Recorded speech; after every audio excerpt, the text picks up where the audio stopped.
and welcome to Whiteboard Learning Platform. My name is Anuradha Tripathi and today's session is in the continuation of August month current affairs series specifically related to environment, geography and the biodiversity related issues. We have already covered so many aspects. Now for the today's session, first we will be dealing with the related to the carbon market. So the context of this article is published in the background that finance minister in this year budget have signaled that there is a need to shift in approach specifically for the polluting industry, for example iron, steel and aluminum. And this need of the shift will be that there should be the from the energy efficiency target to the emission reduction target. So here the energy efficiency target means, as in the present scenario, there is a scheme, namely perform, achieve and trade, whereby the objective of this scheme is to enhance the energy efficiency by reducing the usage of energy. However, when it comes to emission reduction target, so overall emission needs to be reduced in order to protect the environment related issues. So there is a need to have the balanced approach as far as the economic development and the growth is concerned, and at the same time the protection of the environment, and therefore reducing the impact of the global warming and the climate change. So in order to balance in these two approach, a pragmatic approach which have been highlighted here is that from the energy efficiency target there is a need to shift to the emission target. So here from this taking idea out of this news, we will be discussing about what is the current approach which the government of India is following as far as the PAT scheme is concerned, and how it is different from the carbon trading, which is the highlight of this article. So as far as the PAT is concerned, in this particular scheme, the focus is basically on the energy efficiency. And the meaning of energy efficiency here is that there is a need to reduce the energy as far as the per unit production is concerned. So here the main emphasis on the energy efficiency by reducing the usage of energy. When it comes to the carbon trading, the objective is here the cap and trade, which means there is a target as far as the emission is concerned. So in the carbon trading, the cap and trade is there is a direct reduction of the carbon emission, which can be done even without reducing the energy efficiency, for example by having the high technology and a comparatively cleaner fuel. If you talk about the target of this PAT, here the target is energy consumption improvement in the industry. On the other hand, in the carbon trading, here the overall objective is to reduce the carbon emission.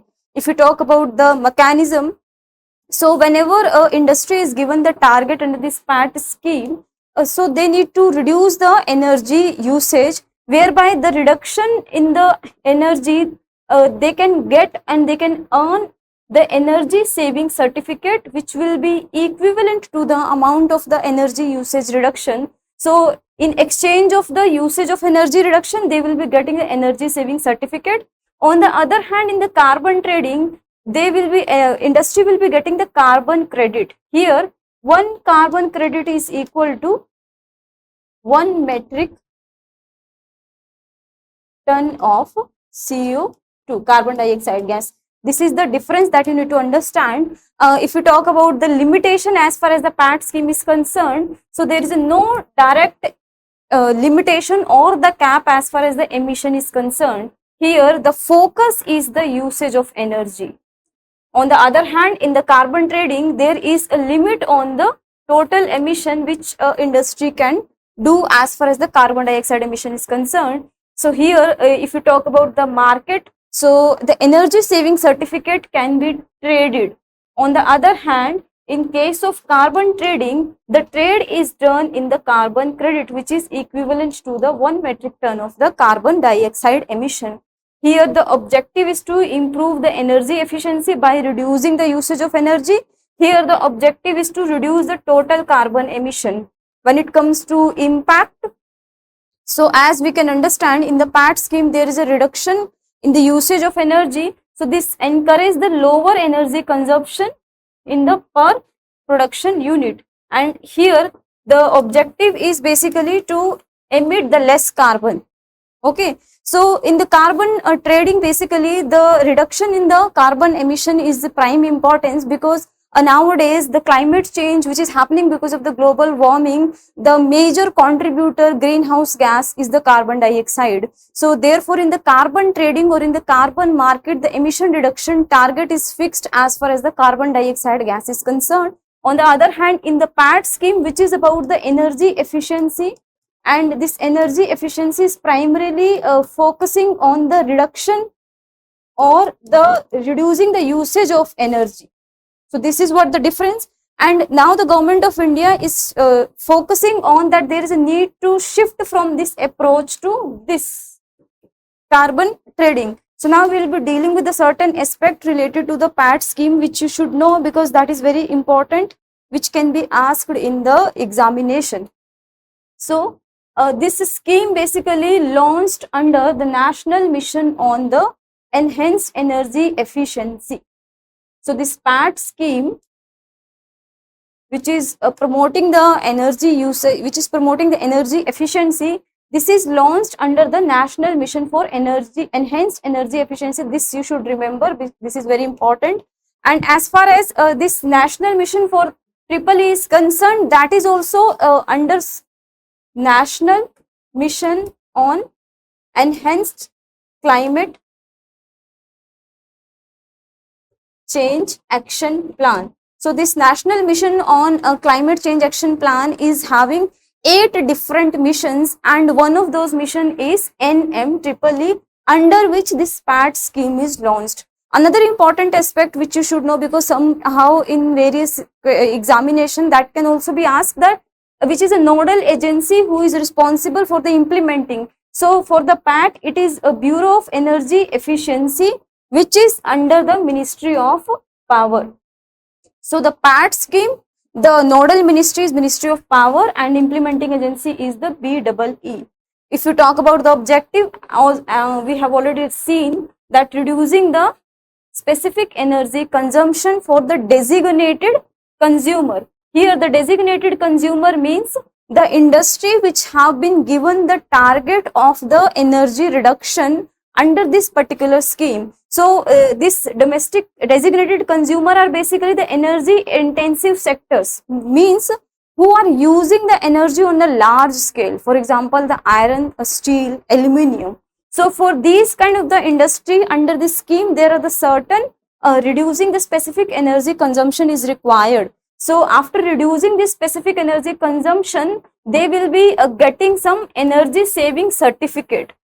Okay, so if they have reduced the energy even more than the target, so the surplus reduction in energy, in exchange of that they will be getting the energy saving certificate, which can be converted into the tradable instrument, which means that extra saving of the energy can be traded on the various trading platform. We will be looking after that what are those platform available under this PAT scheme. They can sell and they can earn the revenue out of it. So basically this will be encouraging the various industry even to go beyond the limit which is which target which is given under this particular scheme. So now here you should also know that extra energy saving certificate can be traded on which platform.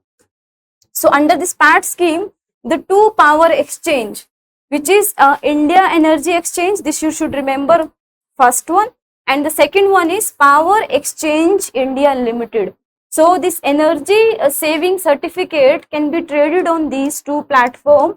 And as far as a regulation of the trading for this energy saving certificate is concerned, so the overall the regulation is in the hand of Central Electricity Regulatory Commission.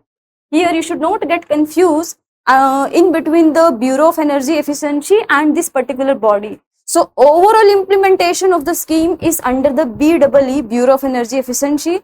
But as far as the regulation of the trading of the energy saving certificate is concerned, so the prime responsibility lies with the Central Electricity Regulatory Commission. Okay. Another important aspect is about the phase, means This scheme is implementing in the cycle of 3 years each. What does it mean? This domestic designated consumer will be given the target for a 3 year, which will be revised after the 3 year in order to, in terms of reducing the energy usage. So this scheme is implemented in the cycle of 3 years, whereas the designated consumer are assigned the specific energy consumption target. Here the DCR who falls short of their target they can purchase the energy saving certificate. So all this point you should remember about the objective, the nodal agency, nodal ministry, and what is the working mechanism as far as the overall objective is concerned. The next news is about the shun exotic tree plant local species, says advisory from Andhra Pradesh Forest Department.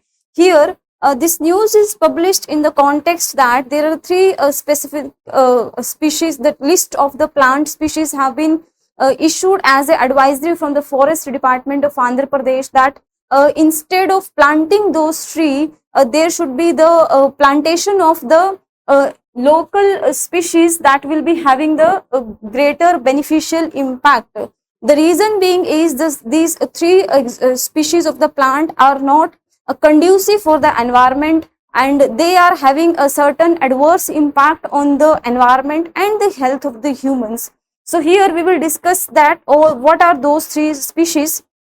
So the first and foremost, these controversial plant species, first is Conocopus erectus, which is also known as buttonwood mangroves. So the general characteristics of this species is that will be growing rapidly and it thrive in the saline environment. So because of this particular characteristics, the ecological impact or the here that it is often planted for its adaptability and ornamental values, but it is criticized because it heavily deplete the groundwater depletion, and it has also some of the health concern that it is alleged to cause some respiratory issues, for example the cold, cough and allergy during the winters. So because of these issues, this AP Forest Department has issued the notification that the municipal bodies and other, they should not plant all these species. So first is Conocopus erectus and the second is Alstonia scholaris, which is also known as the devil tree. Here the growth characteristics is it is a very fast growing species that is often used for the shade. Here the purpose is to discuss this aspect is you should know the characteristics and what are the adverse implication that it is causing. So for this Alstonia scholaris, the implication is that it has the toxic effect because it contains the alkaloids that can cause the gastrointestinal irritation and other health related issues. So this is the two aspects which you should know. And apart from this, there is a one more tree species which is known as the umbrella tree.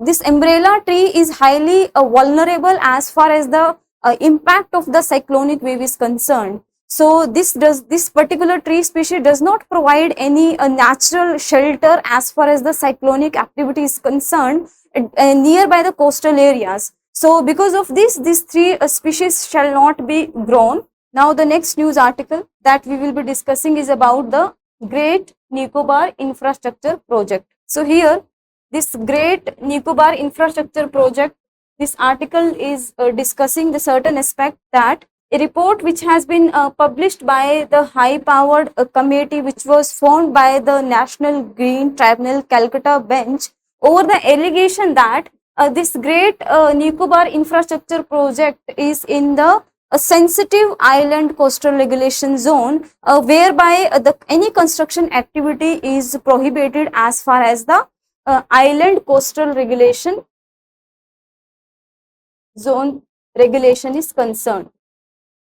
So some of the environmental activists, for example, Ashish Kothari and Conservation Action Trust, they have filed a petition to the NGT regarding this Great Nicobar infrastructure that is in the prohibition of the island coastal regulation zone. So from this article, we will be discussing about what is this Great Nicobar infrastructure project and what are the island protection zone or island coastal regulation zone for the protection or the regulation of the economic activity nearby the coastal regulation zone. So first we will be discussing what is this Great Nicobar project. So here from the perspective of exam, you should know what is this project, what is the idea, who is the implementing authority as far as this project is concerned, how much budget is sanctioned by the government of India, and what are the component of this Great Nicobar projects, means what are the infrastructure development that is going to be done.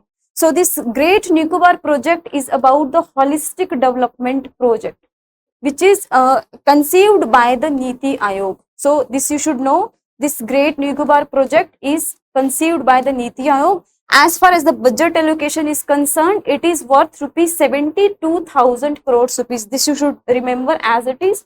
And as far as the timeline of this implementation is concerned, so that is going to be completed in 3 phases. 3 phases over the next 30 years. This is very, very important. You should know the timeline. 3 phases, 30 years. If you talk about the component of this project, means what are the objective or the infrastructure development that will be done. So first component, this project have 4 component. One is related to airport, and this airport will not only deal with the civilian purpose but also for the defense uses. This is the important aspect you should remember. So airport is not only for the civilian but also for the defense. Second important component of this Great Nicobar is the international container transshipment terminal. So one port is also going to be developed, which is international container transshipment terminal. So means second one is airport, second is port component, third is related to the a gas cum solar based power plant. So this we can understand, which is going to be a third 450 megawatt. The capacity of this power plant will be the 450 megawatt. So the third component is related to the power plant, and that too based on the renewable sources of energy. And the fourth is about the township, which means improving the basic amenities in the Great Nicobar area. So the fourth aspect is related to the township. So this is very, very important. This can be asked in the exam, like which among the following are the component of the Great Nicobar project. If you talk about, so here you should know this, these are the 4 area: airport, port, power and the township. In case of airport, for the civilian and defense for both, this is the international container, and you should know the power plant is 450 megawatt the capacity, and another is a township. If we see the area coverage, so the area of this entire Great Nicobar project is 166 square kilometer. Okay, and another important aspect is this is the Great Nicobar. So that is in the southeastern and the southern coastal area along the coastal strip, which is having the width in between 2 kilometer to 4 kilometer. So the Great Nicobar is in the southern area of the Andaman and Great Nicobar island, and that too in the southern, eastern and the southern coast. Okay, this area you should also remember. If you talk about who is the implementing authority, so the Andaman and the Nicobar Island Integrated Development Corporation Limited is a responsible body as far as the implementation of the Great Nicobar project is concerned. This body is created under the Companies Act. So this is the specifically implementing an institutional framework as far as the Great Nicobar is concerned. So these are the aspects which you should remember from the perspective of exam.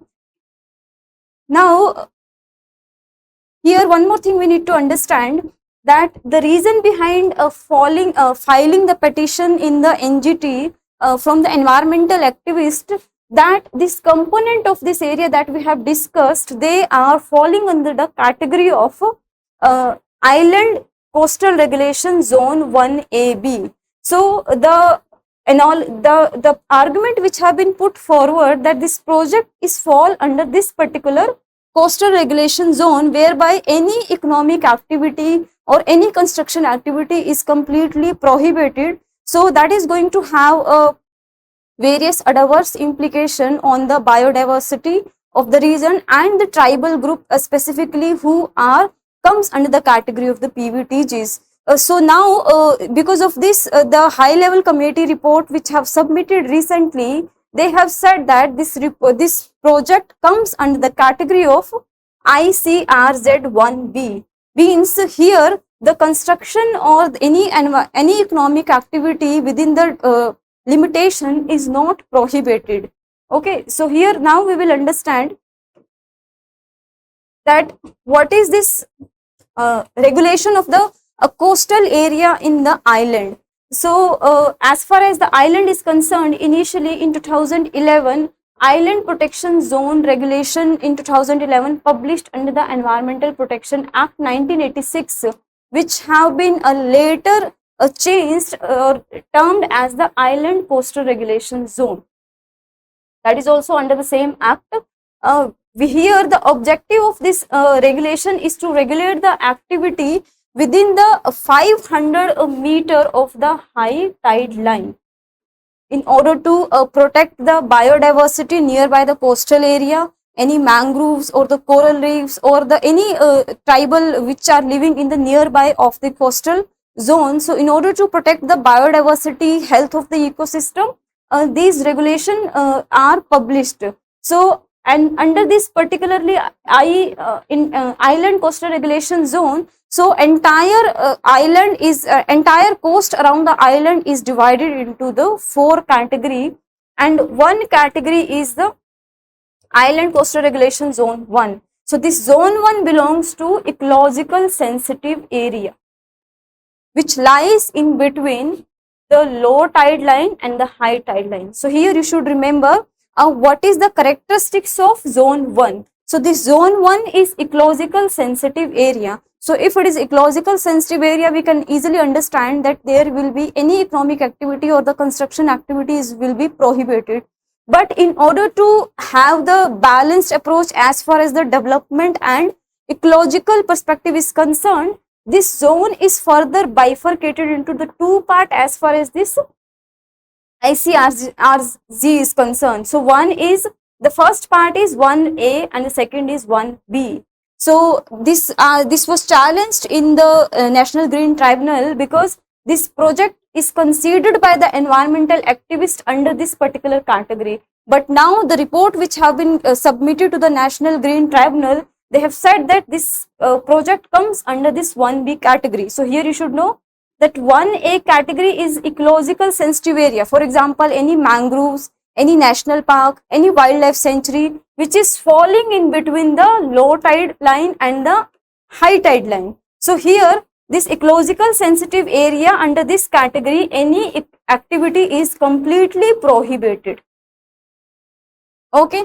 So as far as the 1B, which is the intertidal zone is concerned, this is also the area in between this low tide line and the high tide line.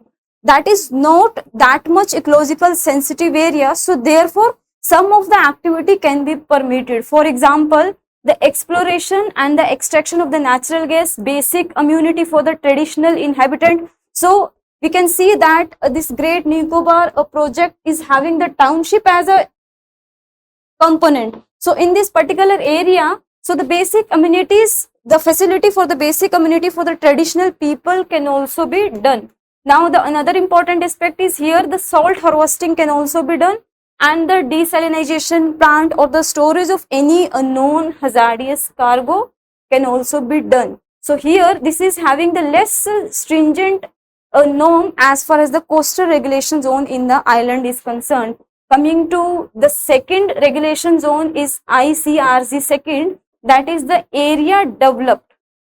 Here this is the keyword which you should remember. Area developed, that is close to the shoreline, means that is close to the coastal area.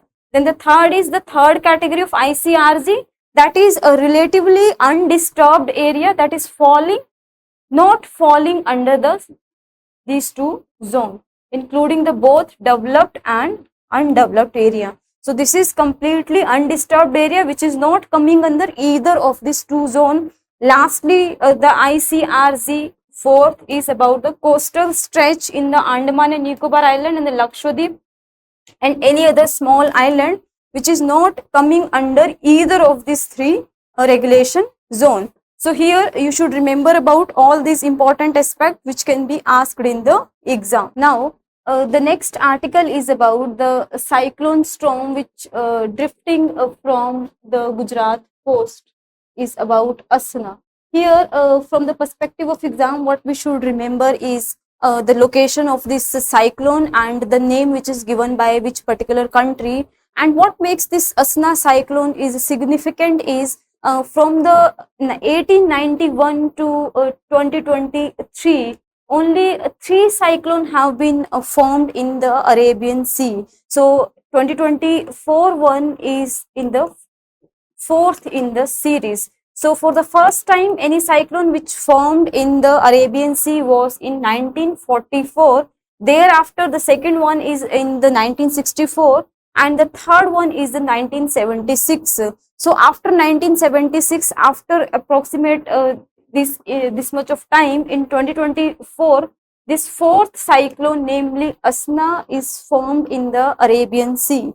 So what question can be asked is that Asna, what is the location of this particular cyclone, either in the Bay of Bengal or in the Arabian Sea? So the answer will be Arabian Sea. Another question which can be formed is which particular country have given the name? So the answer will be the Pakistan. Here another important aspect also you should know, what is the meaning of Asna? So the one to be acknowledged and praised is termed is the meaning of this particular name Asna, and this name is given by the Pakistan. As far as the cyclonic as a geographical event is concerned, that requires a different video. So to understand here, you should know that the cyclone is basically a low pressure area that occurs in the water body, specifically the tropical cyclone, when the temperature will be in the range from 25 to 27 degrees Celsius. So this is the minimum temperature condition required for the formation of the cyclone. Here one more thing we will understand as far as the naming is concerned, because this article is particularly mentioning about the name is given by the Pakistan. So we'll deal that how the naming of the cyclone is done, and that too particularly in the North Indian Ocean. Okay, so this naming process start from 2000, when a group of the nation called WMOESCAP. Here, what does it mean? A World Meteorological Organization and the United Nations Economic and Social Commission for Asia and the Pacific. In 2000, in this group of nations, approximate 8 countries have met, whereby they have decided that they should start the naming of the cyclone in order to have a comprehensive guideline to protect the people in the area nearby the cyclone where it is occurring. And another important aspect is to avoid the confusion that might be, if any country will give the name as per their own parameter even in the same location, so that might create the confusion about the whether there is a same cyclone or there are the different. So in order to avoid all those confusion, so in 2000, these 8 countries, when they have met as a WMOESCAP, they have decided to naming of the country. So all those 8 countries: Bangladesh, India, Maldives, Myanmar, Oman, Pakistan and Sri Lanka, along with the Thailand. Later on, this group again, they have revised themselves by expanding the membership to other 5 more countries.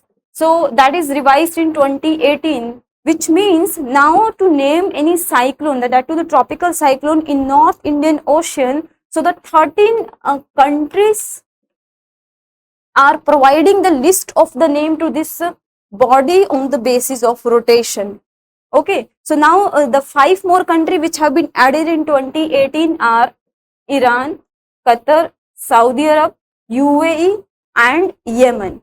So these 13 countries are providing the list of the name to this particular body in order to name the cyclone in North Indian Ocean body. So in approximate 169 cyclone name have been released by Indian Meteorological Department in April 2022 that were provided by these countries. So the 13 suggestion from each 13 countries, as far as the name is concerned, have been provided, and after this 13 suggestion of each country have been used to name any particular cyclone in this North Indian Ocean body. Here one aspect you should remember, as far as naming convention is concerned, so there is a certain guideline.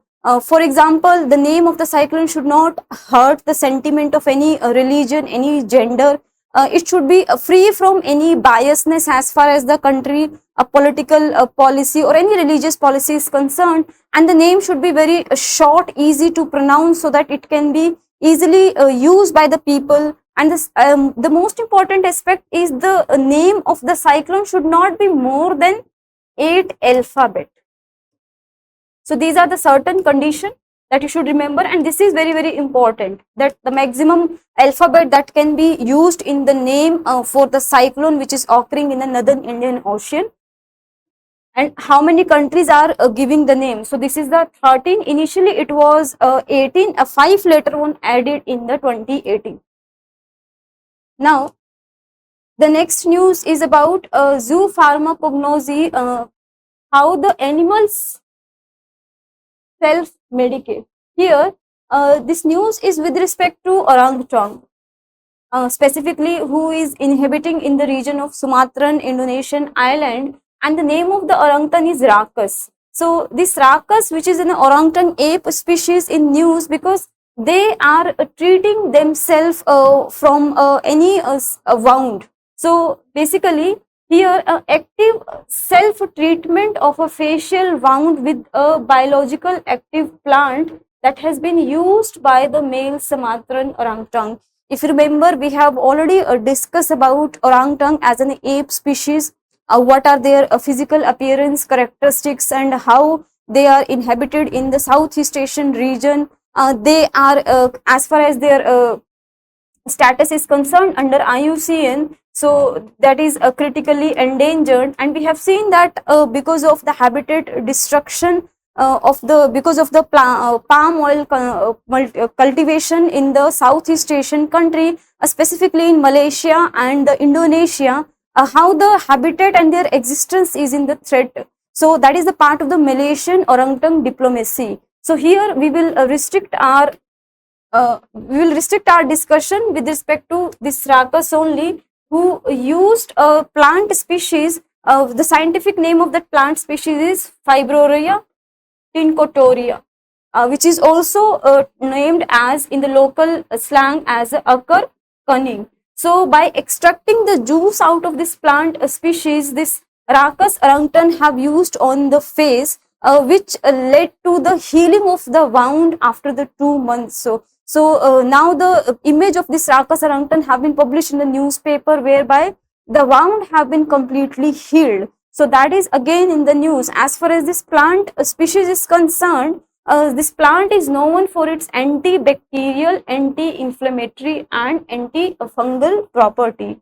So with this particular news, we can understand this ape species are highly intellectual, as I have already mentioned that approximate 96 to 97% of genes are similar to the human beings, and what makes this species highly intelligent, and therefore their conservation is even more important. So this was all about today's session. Thank you so much.